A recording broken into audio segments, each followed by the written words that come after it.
I would like to address the House.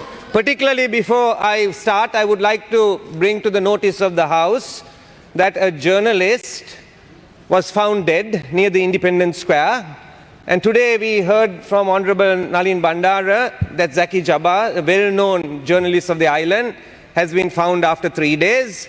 We have also heard today that near the Friendship Bridge, the Japan Friendship Bridge near Parliament, another body has been found, and clearly the government needs to look into this because we are concerned at the loss of life.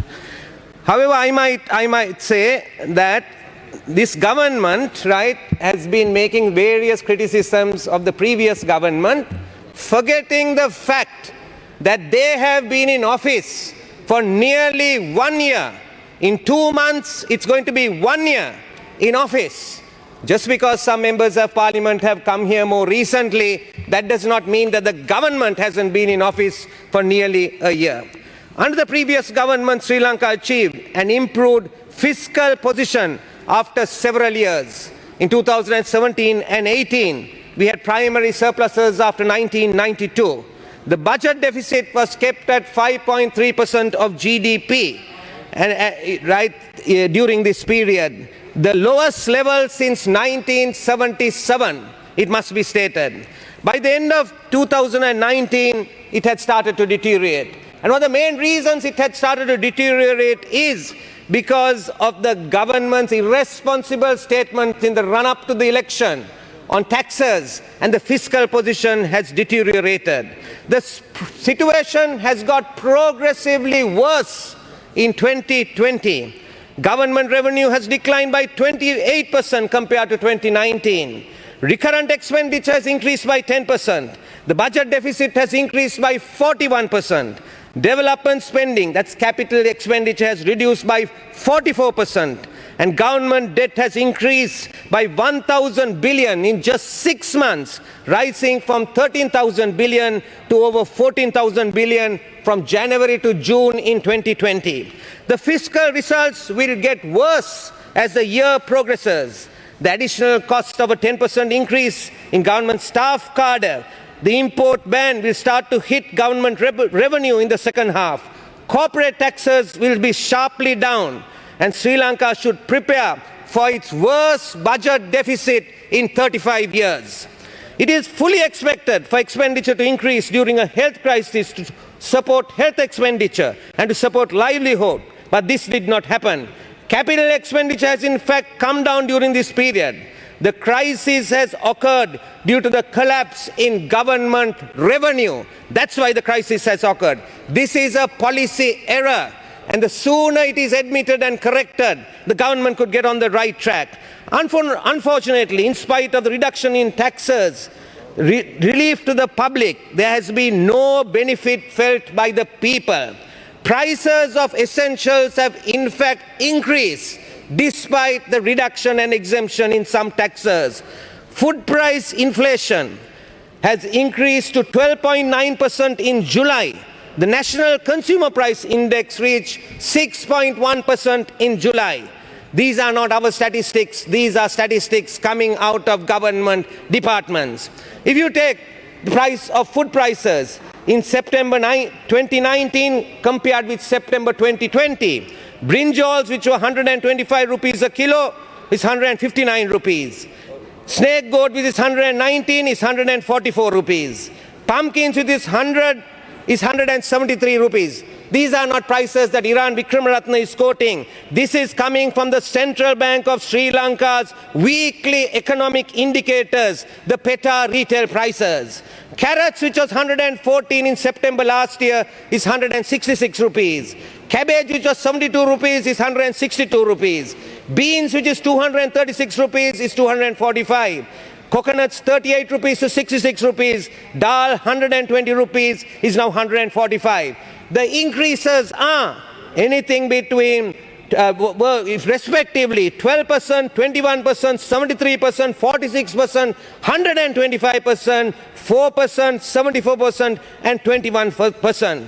In fact, the government has reduced some taxes, but after many years, the previous government was able to rectify a regressive tax system. The direct tax percentage was 25% in 2019 and 75% was indirect tax. When we took responsibility for the government, the direct taxes were only 12%, and we have been able to correct a regressive tax system, taking away or lessening the burden on the poor in this country. The external sector, as a result of the poor fiscal management, has also lost its opportunity in the global capital markets. We are therefore external debts by running down, we are paying our external debts by running down our reserves. By the middle of last year, in 2019, government reserves were $8.9 billion.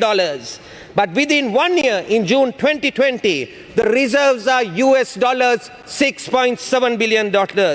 Therefore, there are major debt repayments. In 2020, 2021 and 2022, Sri Lanka has to pay mainly on sovereign bonds. Sri Lanka has another 4 billion debt maturing in 2020 and 24. Therefore, I would like to say a word on the debt repayments the country is facing. Our debt is about 87% of GDP. With the IMF credits and treasury guarantees, which the government is freely giving, it's really not 87, it's really 98% of GDP by April 2020. It may be higher now. 57% of this is foreign debt, non-concessional, as opposed to only 2.5% 15 years ago. Often the accusation is made, you were in office for 4.5 years. This is what you have done. We forget the fact that Sri Lanka Freedom Party and its subsequent governments formed by the Sri Lanka Freedom Party leadership have been in office for more than 25 years in this country and has to take the major responsibility for basically the fiscal decline and the economic decline. So, most of the non-concessional borrowing, 75%, equal to 15.3 billion, was international sovereign bonds. China has now displaced Japan as the largest bilateral creditor to Sri Lanka, accounting for 12.4% of government debt, out of the 4.4 billion of Chinese lending to Sri Lanka, only 760 million are classified as official bilateral debt. The rest are considered as commercial. Is this a debt trap or is this a death trap? Is a question that we have to ask.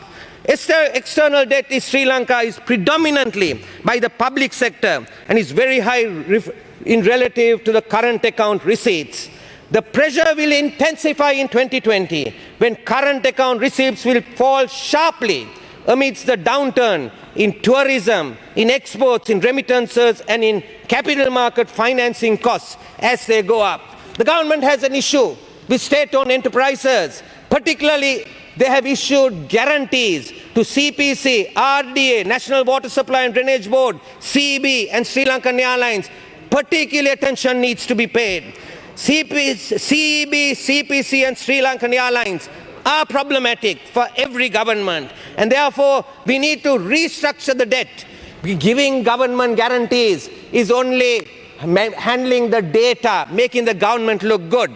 Eventually, that risk is not a contingent liability. It's a direct liability of the Sri Lanka sovereign, and therefore the government needs to look at that. So therefore, you have no room because you mishandled the fiscal part at the beginning. You have no fiscal space. You then brought the central bank and wanted the central bank to do something on the monetary space.